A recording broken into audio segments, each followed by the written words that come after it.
I feel like there is something missing with my art. That's why I wanted to study my favorite artists and learn their techniques for an entire week. There's a lot of artists that I really like, but I felt like it would be the best to actually limit myself into just 3 artists. And the first artist that I wanted to practice was Sam, but I already studied him in my previous video. So my obvious next pick was to study Sakimi-chan, which I really like her work. I love how she renders stuff and how she does the poses. And my second one was Nixie. I don't know how to pronounce it, but I really love her work. I also like how she renders clothes, skin, and hair. But my third artist was supposed to be Ross. I really love his work, but something happened and I didn't really want to learn AI. So in the middle of this challenge, I actually found a third one, but I'll tell you about it later. So after planning all my week to know what to study actually, I went to day one. And day one was about poses and proportions. So I took a couple of references and I tried to draw that. Next, after I finished the drawings, I wanted to compare those two, my drawing with a reference, to see how off I was. And here I learned a couple of things. The first one was that the waist that I was drawing was too small. And the quick fix to that was to make sure that I can at least fit a whole head there. So, I copied the head, I moved it into the waist, and if it fit, it was good. And the next problem was that sometimes my torso or hips were too small. So a quick fix to that was to make sure that they are the same size. Also, looking back at my old drawings, I realized that the spine that I was drawing was pretty much broken. The back was too arched. Then I went and watched a couple of tutorials by Sakimi-chan and I learned about proportions. So her drawings, her characters are usually 7 heads or even 8 heads. So the upper body is usually 3.5 heads or even 4, and the lower body is 3.5 also, or even 4. But for me, I realized that I really liked actually making the legs a little bit, longer. So for me, it was like more of 3.5 or 4 to 4 or 4.5, something like that. I also learned a genius actually trick to make sure that my hips were good. And actually a lot of times when I was showing, hips, they were pretty weird. I didn't know why, but now I know. So a quick fix to that is to make sure that the widest part of the hips is at the crotch level. It's genius. Now let's talk about poses. I observed that they're really dynamic. And the first thing that helped with dynamism in this is to make sure that you use contrappasto. And it's basically that you want to make the shoulder line and the hip line have the opposite angles. Then another thing was to twist the body. It also adds a lot and makes much more dynamic. And the last, to make the poses more dynamic, at least make them feel like they're more dynamic, is the camera position. And I saw that sometimes they use, camera from below, from above, or from, straight on, but maybe rotated a bit. Now I pay more attention to that. And then for the next 2 days, I was practicing faces. And while drawing them, I really struggled with actually aligning all those facial features to not make them look wonky. And luckily, I learned a method actually on stream that really helped me. So it's basically a simple triangle. But first, how do you do that? So you take your outer corners of the eye and you connect them with each other. Then you take the same points and connect them with the nose, with the bottom of the nose. And here you have a triangle and will help you with aligning with perspective. So you have this top line that, you can align with the lines of the face to make sure that, it's a good level. But also it helps with proportions. Now it's easier to actually see the proportions. And also you can play with triangles, so make it maybe a little bit shorter, higher, and just what you want. Also it does work in the perspective. So like 3/4 view, you can still use that. Even in the side view, you just cut the triangle in half. I saw a little bit more methods of the triangle, like the variation, and where you basically, instead of outer corners of your eye, you use the size of the eyebrows. And you make sure that all the facial features actually fit in this triangle. But instead of nose, you probably do a chin or something like that. It's also pretty useful. And here on day 4, I wanted to play with some appeal. I like making appealing faces. And here comes the third artist. I used to actually follow his work a lot. I really liked him. And I discovered him actually in the beginning of my journey. And it's Zeronis.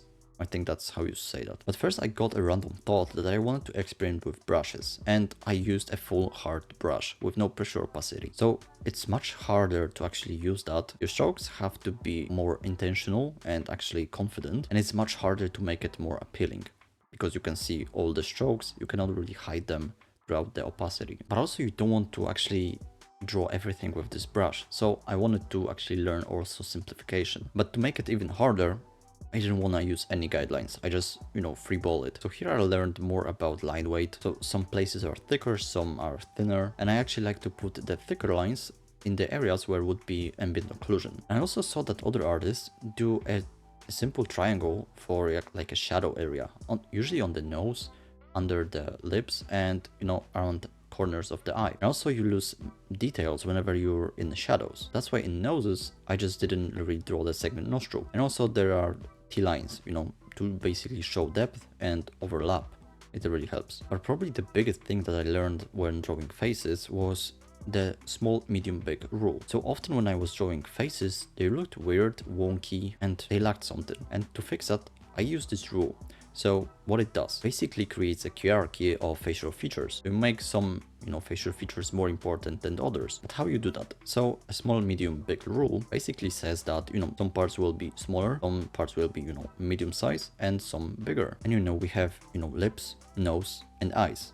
So we want to play with those sizes. So I usually made my eyes bigger, nose medium, and lips smaller, and it helped a lot with appeal. And I see that Sakimi-chan and Zeronis, they actually make their eyes a little bit bigger, nose smaller or medium, and lips smaller or medium. But I learned that you can use that rule basically everywhere. So I saw that, while studying Sakimi-chan, I see that you can actually divide her eyes into those small, medium, big rules. So while sketching the shape of an eye, the first shape will be medium, then you have a big one and a small one. And from lower one, you'll have the same medium on the right side, and on lower, big one. And that was actually big. So then I went to day 5, and day 5 was more of a chill day. I really wanted to actually play with this brush again, and I just took some references and tried to recreate them. But still, I didn't want to use any guidelines, and I actually learned something. So these things actually helped me with, more appeal while designing stuff. And the first one is, do not make the parallel lines whenever you draw something. Instead, make them taper. So for example, an arm, instead of drawing, just 2 lines, make them taper a little bit. It actually helps a lot. The other one was to actually make some flow and variety in lines. So if you have one straight line, make the other line a little bit curved. So you can use actually for that, CSI's lines. And also add ambient occlusion in your line art. And now for the next 2 days, I really wanted to practice rendering. So there were a couple of things that I wanted to practice. The first one was obviously skin, hair, and clothes. I already did study the rendering of hair when I was doing the Sam video, and they all use pretty much the similar method of putting your strokes and then erasing them to create those details. But to quickly recap it, you first simplify the hair into a simple shape. Then you put your flat colors, and you can actually use some gradients with airbrush to give, a little bit of color variety. Maybe make bottom, a little bit darker than top, and top like more saturated and so. But then you put your shadows or highlights, and this method is to basically put a big brush around the brush stroke with a light, let's say, and then you erase it a bit, creating this cool effect. And then you go to the smaller brush and smaller eraser, and you go over and over. You can probably do that 2 or 3 times, or if you want to be more realistic, you can do even more. And the last step after that, obviously after you put the shadows, ambient occlusion, and light, you take a small brush and you add some random sticking out hair, which gives a lot to the overall shape, makes it softer, but also more natural. So next I wanted to practice some skin. And obviously I love how Sakimi-chan does it. It's super soft. So I wanted to recreate it. So while watching her speed paints and, voiceover tutorials, I realized that she uses a brush that she can control the hardness of it. It is more of a softened brush. And first I did a couple of eyes which I really struggled. I couldn't really make them feel softer like she does. And to fix that, I needed to actually make my brush even softer and actually play with some, blending tool. So I blended the lower lid a bit and eyelashes to make them softer. And then I painted 2 faces. The first one was not really that good because I used a more hard brush, which I didn't get the softness of her paintings, because even though her faces are softer, there are still have some balance between hard and soft edges, and I didn't get it. But the second face was much better. Here I used the right brush, but this time I also tried to actually observe the colors better. And I saw that there is not much of a color transition between edges, so it adds a lot to the softness. And also I realized that she uses a lot of lasso tool plus airbrush. So basically you take your airbrush, select an area with your lasso tool, and you paint it. What it does, it gives you a control over the edges. So from one side you have a pretty hard edge, and on other you have this smooth transition of an airbrush. And then I observed a cool trick that you can do to actually, help your light to boost it or, like fix it. So what she does, there are like 2 methods to that. So the first one is lasso tool. You select an area, then you make a new brightness and contrast layer, you boost it, and then you blend the edges to make it softer. Or other option is to just make this layer, erase the whole mask, and just paint in where you want it with airbrush or whatever brush you want. And with that, I also wanted to see how does she add this cool light effects in her drawings, but it's super simple. So whenever she has a really strong light, behind the character, you just add the new layer, set it to lighten blend mode, and you choose a really light color and you just paint over your characters on the edges, obviously, of the light. And it gives this, atmosphere, this, cool shine, I guess, to your drawing, which helps with depth. And for the next day, I actually had a lot of fun. Although it started pretty bad and I was pretty scared to actually start drawing. I didn't want to make it really bad, but I just started. I really like how Nixie actually renders her clothes, her hair, and, her skin.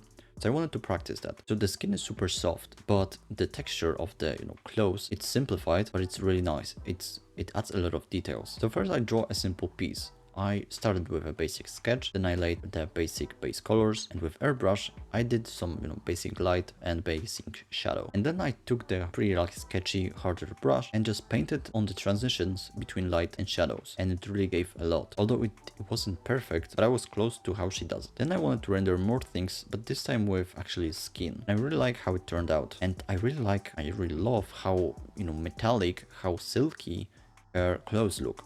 And I realized how to do that. So first she obviously does a sketch, lays shadows and everything, but in grayscale. Then with curves, she actually colors the drawings. Obviously she adds later like color layers to like boost some colors and stuff, but the curves actually are super useful. Also I saw that sometimes she makes the shadows a little bit less saturated, so whenever you add some color variety, like some blushes and stuff, it makes it pop, and I really like it. But yeah, I really learned a lot, to be honest, like a lot of techniques, cool tips, and how to render stuff, and I will definitely be using that in my works. But yeah, hope you enjoyed this video, and I'll see you in the next one. You can also check out my Patreon for monthly tutorials. But yeah, to the next one. Bye.